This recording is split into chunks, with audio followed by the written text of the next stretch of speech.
Anti ഓക്സിഡന്റുകളാലും അവശ്യ പോഷകങ്ങളാലും സമ്പുഷ്ടമാണ് കറിവേപ്പില. ചീത്ത കൊളസ്ട്രോൾ രൂപപ്പെടുന്ന കൊളസ്ട്രോളിന്റെ ഓക്സിഡേഷൻ തടയാൻ കറിവേപ്പില സഹായകമാകുമെന്നാണ് പഠനങ്ങൾ പറയുന്നത്.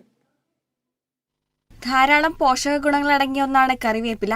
ആന്റി ഓക്സിഡന്റുകൾ നിറഞ്ഞ കറിവേപ്പില LDL കൊളസ്ട്രോൾ രൂപപ്പെടുന്ന കൊളസ്ട്രോളിന്റെ ഓക്സിഡേഷൻ തടയുന്നു. ഇത് നല്ല കൊളസ്ട്രോളിന്റെ അളവ് വർദ്ധിപ്പിക്കുന്നതിനും ഹൃദ്രോഗം, രക്തപ്രവാഹത്തിന് പോലുള്ള അവസ്ഥകളിൽ നിന്ന് ശരീരത്തെ സംരക്ഷിക്കുന്നതിനും സഹായിക്കുന്നു. വിറ്റാമിൻ എയുടെ നല്ല ഉറവിടമാണ് കറിവേപ്പില.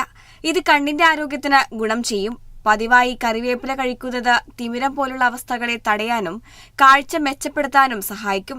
കൂടാതെ ശരീരത്തെ വിഷാംശം ഇല്ലാതാക്കുകയും വിഷവസ്തുക്കളെ ഇല്ലാതാക്കുകയും ചെയ്യുന്നതിലൂടെ കരളിന്റെ പ്രവർത്തനത്തെ പിന്തുണയ്ക്കുന്ന ആന്റി ഓക്സിഡന്റുകൾ അവയിൽ അടങ്ങിയിട്ടുണ്ട്. അതുവഴി കരളിന്റെ മൊത്തത്തിലുള്ള ആരോഗ്യത്തിനും ഗുണം ചെയ്യും. Health desk, Kerala vision news.